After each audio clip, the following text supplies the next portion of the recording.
عمران خان صاحب کے ورکرز کے ساتھ کیا کیا ہو رہا ہے ہم آج کے ویلاگ میں آپ کو یہ بتائیں گے۔ آپ نے ایک ویڈیو دیکھی ہوگی جس میں ایک بزرگ ہے، عبدالحمید نام ہے ان کا، اور عبدالحمید صاحب کر کیا رہے ہیں۔ عبدالحمید صاحب نے رینجرز کی چوکی کو آگ لگائی تھی اور ان کے ساتھ یہ کارنامہ کون سر انجام دے رہا ہے؟ ان کے صاحبزادے سر انجام دے رہے ہیں۔ اور جب انہوں نے یہ کارنامہ سر انجام دیا تھا تو اس وقت ان کے خیالات کیا تھے؟ آپ نے یقیناً سن لی ہوگے، لیکن میں چاہتا ہوں کہ آپ انہیں دوبارہ سن لینا۔ کے لیے پیغام ہے، میری شکل میں جو عاصم منیر یہ چوکی میں نے جلائی ہے، یہ چوکی میں نے جلائی ہے۔ اب آپ اس سے اندازہ لگائیں کہ یہ شخص اور اس کا بیٹا کر کیا رہا ہے اور یہ کس کی محبت میں کر رہے ہیں؟ یہ عمران خان صاحب کی محبت میں کر رہے ہیں۔ بہرحال یہ ان کی ویڈیو اتنی ویزیبل تھی کہ ان کو آئیڈینٹیفائی کیا گیا، آئیڈینٹیفیکیشن کے بعد ان کو گرفتار کیا گیا، اور گرفتار کرنے کے بعد جب ان کے سافٹ ویئر کو چھیڑا گیا تو اس کے بعد جو انہوں نے سافٹ ویئر اپ ڈیٹ ہونے کے بعد جو کچھ کہا آپ وہ بھی ملاحظہ کر لیں۔ میرا نام عبدالحمید ہے، شارع فیصل پر واقع رینجر کی چوکی کو پی ٹی آئی قیادت کے اکسانے پر نظر آتش کی تھی اور آرمی کی اعلیٰ قیادت کے خلاف نعرے بازی کی تھی، جس کی ویڈیو میرے بیٹے حذیفہ نے بنائی تھی اور میرے کہنے پر وائرل کی تھی، جس کے لیے میں شرمندہ ہوں اور معافی چاہتا ہوں، اور انصافیوں سے کہتا ہوں کہ لیڈروں کے بہکاوے میں آ کر اس قسم کی شرپسندی سے دور رہیں۔ پاک فوج زندہ باد، پاکستان پائندہ باد۔ میرا نام حذیفہ حمید ہے، بلد عبدالحمید۔ 9 مئی کو میرے والد نے پی ٹی آئی کی قیادت کے اکسانے کے اوپر رینجرز چوکی کو آگ لگائی اور میں اس کی ویڈیو بنا رہا تھا۔ اس کے بعد میں نے فوج کے افسران کو گالیاں دی اور پھر کور کمانڈر ہاؤس چلنے کو کہا۔ اس پر میں بے حد شرمندہ ہوں اور میں اپنی دل سے معافی مانگتا ہوں۔ پاک فوج زندہ باد، پاکستان پائندہ باد۔ اب یہ عبدالحمید کا جو ایکٹ ہے، ظاہر ہے اسے پاکستان کیا دنیا میں کسی بھی کونے میں کوئی بھی شخص اس کو جسٹیفائی نہیں کر سکتا کہ آپ ریاست پاکستان جو آپ کی حفاظت کر رہی ہے، جو آپ کو پال رہی ہے، جو آپ کی پرورش کر رہی ہے، اس کے ایک ادارے کی چوکی کو جا کے اس طرح آگ لگا دیں۔ یعنی دنیا میں کوئی ملک بھی، کوئی بھی سوسائٹی، بری سے بری سوسائٹی بھی اسے جسٹیفائی نہیں کر سکے گا۔ کوئی یہ نہیں کہے گا کہ بہت اچھا کیا آپ نے۔ لیکن اس شخص کا اس کے باوجود میں ایک کنٹریبیوشن کی داد دیتا ہوں کہ اس شخص نے جو کام کیا وہ اپنے لیڈر کو خوش کرنے کے لیے کیا۔ اس نے یہ کہا کہ میرے لیڈر کو کیونکہ رینجرز نے گرفتار کر لیا ہے، لہٰذا اب میں رینجرز کے خلاف اور میں اور میرا بیٹا جا کے رینجرز کے اوپر اٹیک کریں گے، اور انہوں نے اٹیک کیا اور آگ لگائی۔ ایسے ہی نا، اب جو اس لیول پہ ایک بندہ گیا ہے کہ جس نے اسٹیٹ کی ریٹ کو چیلنج کر دیا، جس نے اسٹیٹ کو آگ لگا دی، جس نے اسٹیٹ کو نقصان پہنچا دیا، اور اس کے بعد اس نے ویڈیو بنائی، ویڈیو بنا کے اس نے وائرل کی، تو اب اتنے بڑے کارنامے کے بعد تو عمران خان صاحب اور ان کی پارٹی کو اسے ہار پہنانے چاہیے تھے، اسے اپریشیٹ کرنا چاہیے تھا، اس کے گھر کے سامنے موم بتیاں جلانی چاہیے تھی، اس کی فیملی کو جا کے رقم دینی چاہیے تھی، ان کو راشن پہنچانا چاہیے تھا، انہیں تسلی دینی چاہیے تھی کہ آپ کے باپ نے، آپ کے بیٹے نے بڑا کام کیا، ہمارے اوپر احسان ہے اور ہم پوری زندگی اس احسان کا بدلہ اتاریں۔ اب بڑے لیڈر یا بڑی پارٹیز کو تو یہی کرنا چاہیے، اور بڑی پارٹیز اور بڑے لیڈرز عموماً یہی کرتے ہیں، لیکن بجائے اس کے کہ اس شخص کو تسلیم کیا جاتا ہے، اس کی ایفرٹ کو یا اس کی قربانی کو، پارٹی نے اسے ڈس اون کر دیا۔ آفتاب صدیقی صاحب کراچی کے پی ٹی آئی کے صدر ہیں، اب انہوں نے یہ کہہ دیا کہ میرا اس ورکر کے ساتھ کوئی تعلق ہی نہیں، یہ ہمارا ورکر ہی نہیں ہے۔ تو اب پارٹی کیا کہہ رہی ہے، ذرا وہ بھی آپ ملاحظہ کر لیں۔ نہ یہ سپورٹر ہیں، یہ کسی نے ان کو پلانٹ کیا، اور یہ پلانٹڈ لوگ تھے یہ دونوں۔ تو ہم چاہتے ہیں کہ ایسے لوگوں کو عدالت میں پیش کیا جائے، قرار واقعی سزا دی جائے، کیونکہ پی ٹی آئی نے ہمیشہ پرامن احتجاج کیا۔ ہم یہ سمجھتے ہیں اور یہ ہمارا ایمان ہے کہ پاکستان کے املاک، پاکستان کے اداروں کی حفاظت کرنا ہمارا فرض بنتا ہے، اور جو ہم کرتے آئے ہیں اور کرتے رہیں گے۔ تو انشاءاللہ آئندہ بھی اگر کوئی اس قسم کی حرکت کرتا ہے تو بالکل میں چاہتا ہوں کہ پولیس ان کو اریسٹ کرے اور ان کو قرار واقعی سزا دے، تاکہ یہ بھیڑ جو ہے نا ہماری صفوں میں، ان کو بے نقاب کیا جائے۔ پاکستان زندہ باد۔ تو عبدالحمید صاحب اور ان کے بیٹے حذیفہ کے بارے میں آپ دیکھ لیں کہ انہوں نے وہ کام کیا جو میرا نہیں خیال کہ کوئی صحیح و دماغ شخص کر سکتا، یعنی اس لیول پہ کوئی آدمی نہیں جا سکتا جو اپنے لیڈر کی محبت میں چلے گئے۔ اور اس کے بعد پارٹی جو اس کو ڈس اون کر رہی ہے، پارٹی کہہ رہی ہے ہمارا اس کے ساتھ کوئی تعلق ہی نہیں. اور یہ صرف ایک ایگزامپل ہے. اس وقت آپ یاد رکھیے گا 3400 لوگ ہیں، 3400 سے زائد لوگ ہیں جن کو آئیڈینٹیفائی کر لیا گیا، جن کو گرفتار کر لیا گیا اور جن کی ویڈیوز بنا لی گئی ہیں اور جو اپنا اعترافی بیان دے رہے ہیں، جو پارٹی کے ساتھ اپنی پرانی وابستگی کا اظہار کر رہے ہیں، لیکن پارٹی اسے ڈس اون کر رہی ہے. پارٹی یہ کہہ رہی ہے کہ ہمارا ان کے ساتھ کوئی تعلق ہی نہیں. تو یہ چیز کیا ثابت کی؟ یہ چیز ثابت کرتی ہے کہ لیڈرشپ کے دل میں کارکنوں کے لیے کوئی درد نہیں ہے، کوئی رحم نہیں ہے. یہ بیسیکلی وہ چھوٹی لکڑیاں ہوتی ہیں نا جو بڑا بھانبڑ جلانے کے کام آتی ہیں، کہ آپ بڑی لکڑی کو اوپر رکھتے ہیں، اس کے نیچے چھوٹی چھوٹی چھوٹی چھوٹی پھر چھوٹی چھوٹی لکڑیاں ہوتی ہیں، اور چھوٹی لکڑیاں جو ہیں ان کا کام یہ ہوتا ہے کہ جلدی آگ پکڑ لیتے ہیں، جلدی آگ پکڑ کے یہ بڑی لکڑیوں کو جلاتی ہیں. ایسے ہی ہوتا ہے نا. تو یہ چھوٹی لکڑیاں ہیں کہ جو سیاست کے تنور کے اندر کام آئیں، اور لیڈرز نے ان کو استعمال کیا اور اسے کہا جا بچہ تو چڑھ جا، ہم تیرے ساتھ ہیں، تیرا خون کبھی رائے گا نہیں جائے گا. اور ان بیچاروں نے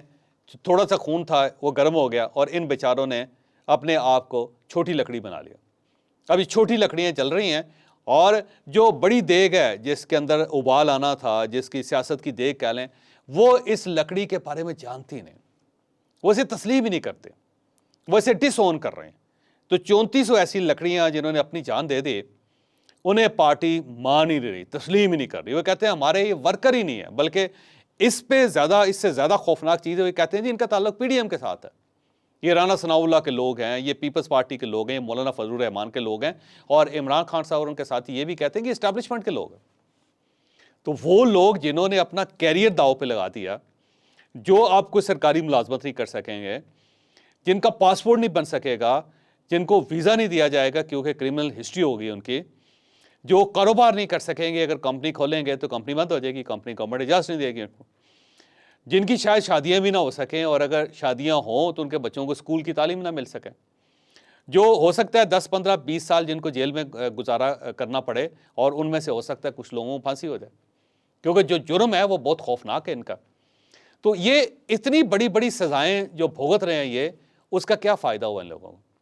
چلے کم از کم پارٹی اس کو اون تو کرتی ہے، عمران خان صاحب اس کو اون تو کرتے ہیں. وہ کہتے ہیں کہ میرا ورکر ہے جی، میں اس کے ساتھ کھڑا ہوں، اور میں اس کا کیس بھی لڑوں گا، اور باقی پوری زندگی اس کے گھر میں راشن بھی دوں گا،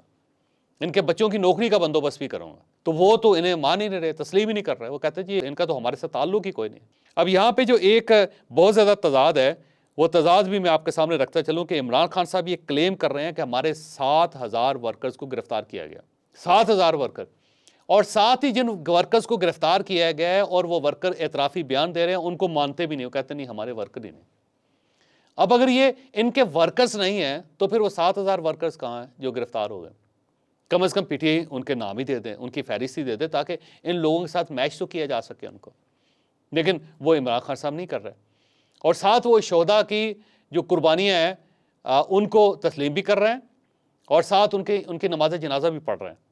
لیکن جو لوگ آگے گئے، کور کمانڈر کے گھر گئے، یا انہوں نے کسی جگہ اٹیک کیا اور وہاں پہ ان کو گولی لگی، یا وہ اپنے ہی ساتھیوں کی گولیوں سے مارے گئے،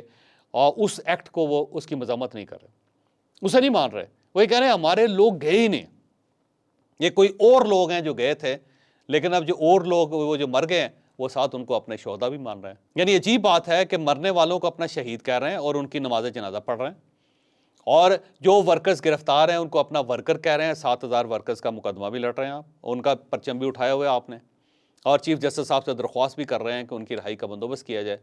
اور ساتھ ہی جو ورکرز جنہوں نے یہ سب کچھ کیا آپ کی محبت میں، آپ ان کو اون بھی نہیں کر رہے. تو ایک عجیب سا تضاد ہے، یا اون کریں یا ڈس اون کریں،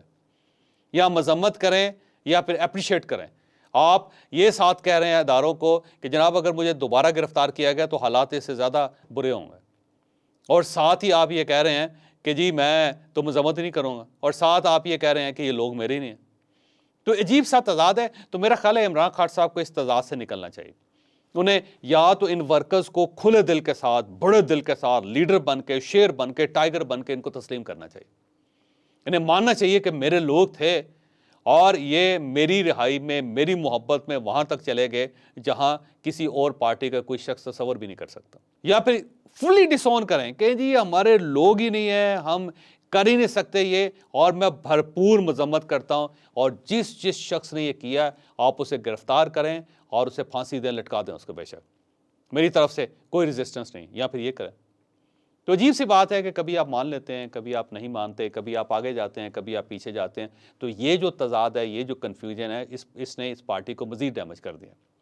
تو فیصلہ عمران خان صاحب کو اب کرنا چاہیے۔ یہاں پہ میں آپ کو یہ بتاتے چلوں کہ کل مولانا فضل الرحمان صاحب نے ایک بڑا شاندار قسم کا دھرنا دیا تھا سپریم کورٹ آف پاکستان کے سامنے، ایک دن کا تھا، وہ انہوں نے کال آف کر دیا۔ لمبا ان کا منصوبہ تھا ویسے، لیکن گورنمنٹ نے راضی کیا، بلکہ کچھ اور لوگوں نے بھی راضی کیا۔ ان سب نے کہا کہ ہم ظاہر ہے اب ملٹری کورٹس میں مقدمہ چلیں گے، تو اب اس چیز کی ضرورت نہیں ہے۔ یہ بھی بتایا گیا کہ چیف جسٹس آف پاکستان بھی اب وہاں نہیں جائیں گے جہاں وہ جانا چاہتے تھے، تو اب وہ بھی تھوڑا تھوڑا پیچھے ہٹ رہے ہیں، تو آپ بھی پیچھے ہٹ جائیں۔ بہرحال مولانا فضل الرحمان صاحب نے عمران خان صاحب کو بتا دیا ہے کہ جلسہ اس طرح ہوتا ہے کہ اگر آپ نے ریڈ زون کراس کرنا ہو تو ایسے کراس کیا جاتا ہے، اور اسے اگر اس سڑک کو بھرنا ہو تو ایسے بھرا جاتا ہے، اگر کسی کو للکارنا ہو تو ایسے للکارا جاتا ہے۔ وہ مولانا فضل الرحمان صاحب نے بتا دیا۔ اب جو میری انفارمیشن ہے یا میرا اندازہ ہے وہ یہ ہے کہ اگر یہ حالات ٹھیک نہ ہوئے تو اگلا جلسہ مولانا فضل الرحمان صاحب اسلام آباد نہیں کریں گے، وہ زمان پارک کے سامنے کریں گے۔ وہ اپنے سارے ورکرز کو کہیں گے چلے آئیں زمان پارک میں چلتے ہیں، اور وہاں عمران خان صاحب کے گھر کے سامنے کوئی 4-5-6 لاکھ لوگ لے جا کے کہیں گے لے جی آ جائیں باہر۔ اور اگر یہ ایسا ہو گیا تو پھر میرا خیال ہے پی ٹی آئی کے لیے اور اس ملک کے لیے اچھا نہیں ہوگا، کیونکہ مولانا کے پاس جو لوگ ہیں بڑے کمیٹڈ ہیں، بڑے خوفناک لوگ ہیں، اور یہ اسٹیبلشمنٹ کو بھی پتہ ہے اس چیز کا، اور عمران خان کو بھی پتہ ہے، کیونکہ جب مولانا